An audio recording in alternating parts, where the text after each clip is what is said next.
감사합니다. 오늘 하나님의 말씀은 시편 129편 1절에서 8절 말씀입니다. 시편 129편 1절에서 8절 말씀입니다.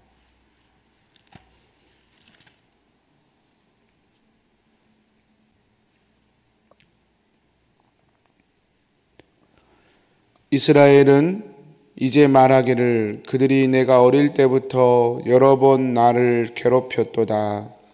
그들이 내가 어렸을 때부터 여러 번 나를 괴롭혔으나 나를 이기지 못하였도다. 바까는 자들이 내 등을 갈아 그 고랑을 길게 지었도다.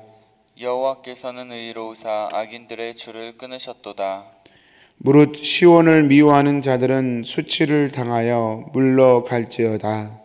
그들은 지붕의 풀과 같을지어다. 그것은 자라기 전에 마르는 것이라.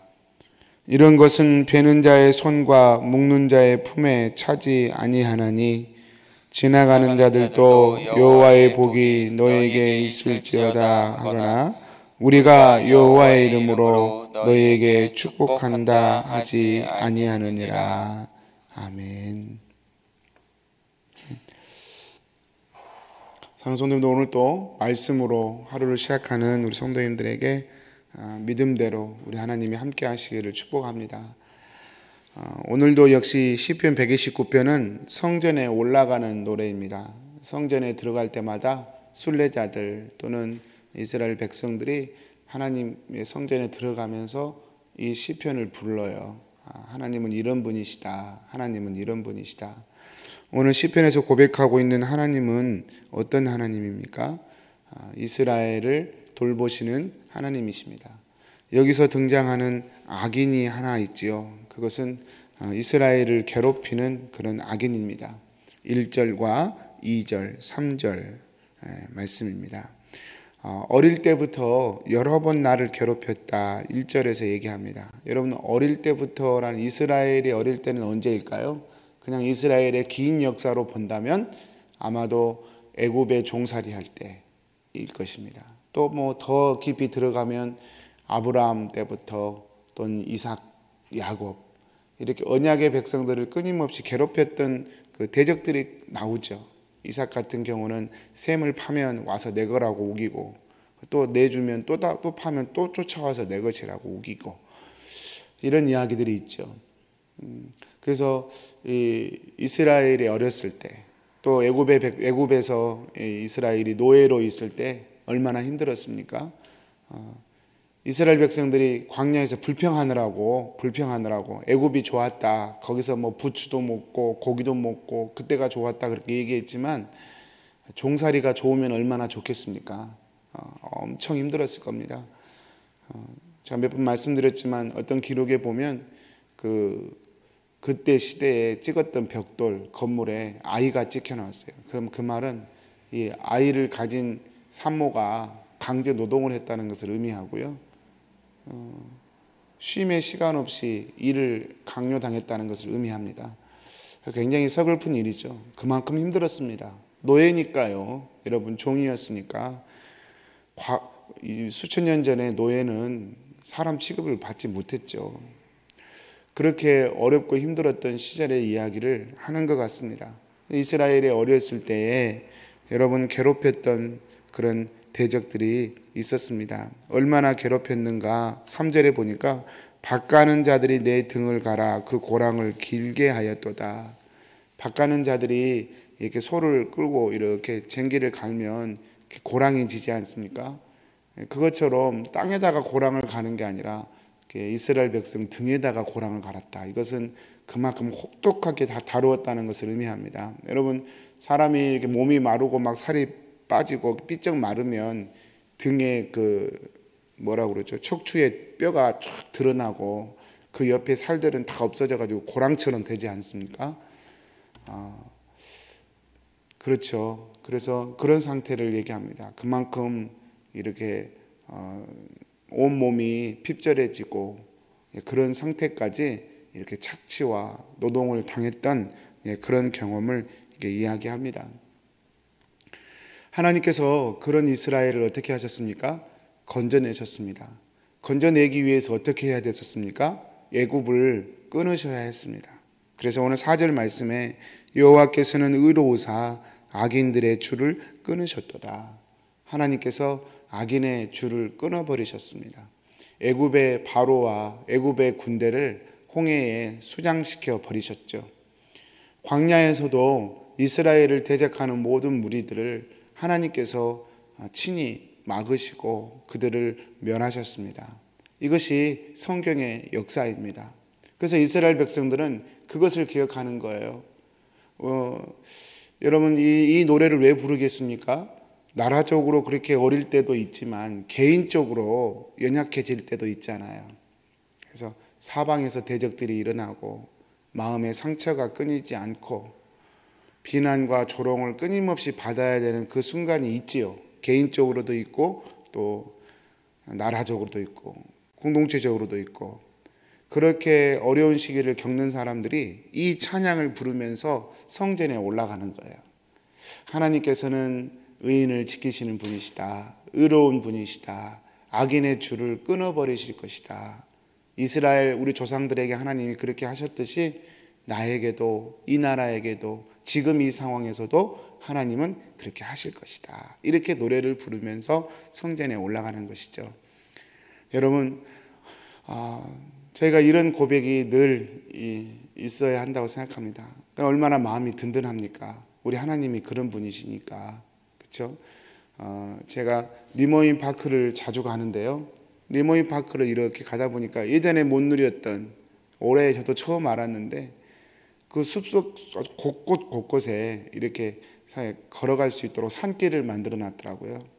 그 산길을 타고 쭉 이렇게 산책을 해보면 정말로 좋습니다. 새들은 지저귀고 어제 같은 경우는 바람이 굉장히 세게 불더라고요. 그래서 호숫가에는 막 파도가 계속해서 마치 바닷가의 파도처럼 계속해서 몰아붙이는 거예요. 나무 가지는 크게 흔들리고요. 그 사이를 지나가는데 제 마음에 그런 생각이 들었습니다. 늘 했던 이야기지만 이렇게 또 쭉 멀리 바라보니까 그 풍력 발전기죠. 큰 이렇게 바람개비 모양의 그 풍력 발전기가 아주 전부 다 돌아가더라고요. 바람이 그만큼 셌었거든요. 풍력 그 발전기가 돌아가면 그 아무것도 아닌 게 아니라 거기서 전기가 나옵니다. 전기가. 그 사람이 못 돌리는 거지죠. 바람만이 돌릴 수 있는 커다란 풍차입니다. 그걸 잡아 돌리니까 거기서 전기가 나오는 것이죠. 제가 그 기계도 보고 또 파도도 보고 나뭇가지가 흔들리는 것을 보면서 그런 생각했습니다. 만약에 이것을 사람이 해야 된다면, 어떤 영화를 촬영할 때 특수효과를 위해서 이런 것들을 인공적으로 만들어야 된다면 얼마나 많은 돈이 들어갈까, 얼마나 많은 에너지가 들어갈까, 하기는 할 수 있을까? 그런 생각이 들었습니다. 하나님께서는 일상으로 그런 일들을 하시는 분이시죠. 파도를 그냥 일으키시고 바람을, 광풍을 몰아붙이게 하셔서 나무를 흔들어 버리시고 세상 모든 자연을 하나님께서 그 위치를 바꿔버리시고, 이 하나님의 광대하심을 제가 그 산책하면서 조금 느낄 수 있었습니다. 그러면서 제 안에 한 가지 소리가 이렇게 생겼습니다. 이 하나님을 믿고 신뢰하라. 이 하나님이 나의 하나님이라면 천만인이 나를 둘러친다 하여도 내가 두려워할 이유가 있겠는가? 이 하나님이 나를 사랑하신다면 정말 태산같이 보이는 대적이 있다 할지라도 내가 두려워할 필요가 있겠는가? 그런 생각이 좀 들었습니다. 참 마음이 안정감이 생기더라고요. 얼굴에 미소가 생기고 또 걸어가는 제 발걸음에 힘이 좀 생기더라고요. 그렇지, 하나님보다 센 사람은 없지. 아니, 하나님보다 센 사람이 있는 게 아니라 하나님과 비교가 안 되지. 이 세상은 비교가 안 되지.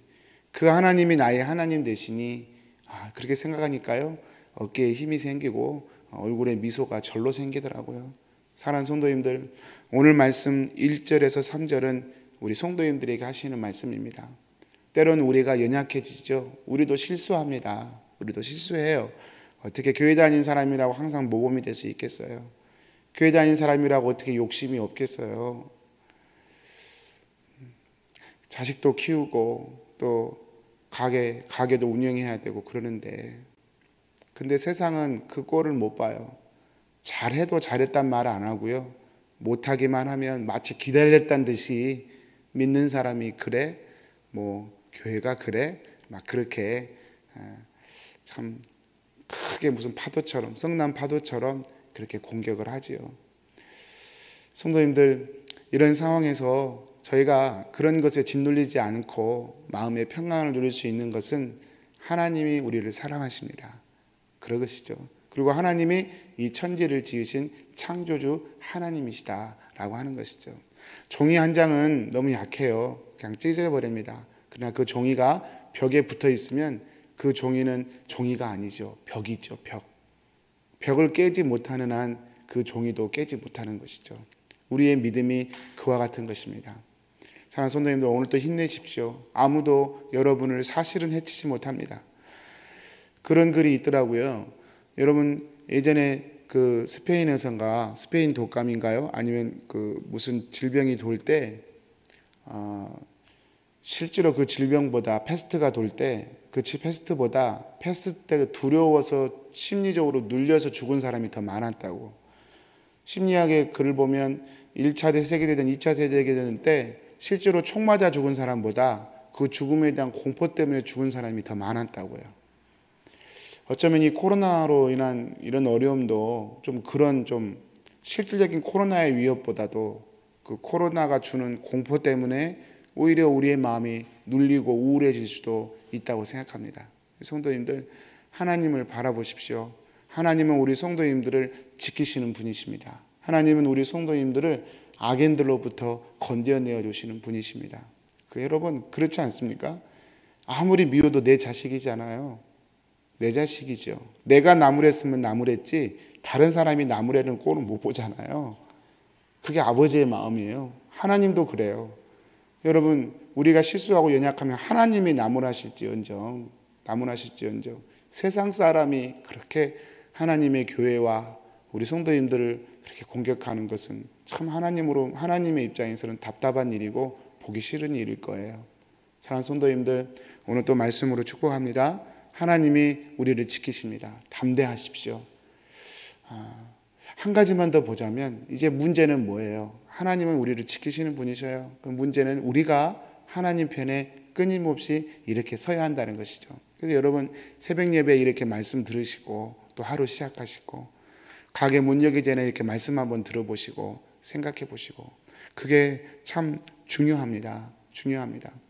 아브라함 링컨이 그런 말 했다고 하지 않습니까? 남북전쟁 때 그 부하가 하나님이 우리 편이었으면 좋겠습니다. 그때 아브라함 링컨이 여보게, 하나님은 항상 우리 편이네. 문제는 우리가 하나님의 편인가 아닌가, 그것이 문제지. 그랬다고 그러죠. 성도님들, 하나님은 늘 우리를 지키십니다. 그걸 믿음으로 품으셨으면 좋겠어요. 그리고 두 번째는 그 하나님께 내가 늘 등을 지지 않고 하나님 손 꼭 붙드는 그런 믿음의 사람이 되었으면 좋겠습니다. 이렇게 말도 또 이렇게 고백도 좀 조심하고 생각도 좀 조심하고 하나님의 손에 붙들린 자로 우리가 서갔으면 좋겠습니다. 5절에 이렇게 말씀합니다. 무릇 시온을 미워하는 자들은 수치를 당하여 물러갈지어다. 이 축복이 우리 킹선 한인교회에 있고 한국 교회에 있고 또 여러분에게 있고 우리에게 있습니다.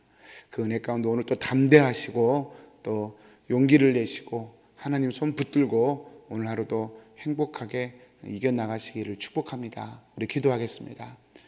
사랑하는 하나님 아버지, 오늘 또 하나님의 말씀을 저희들이 듣습니다.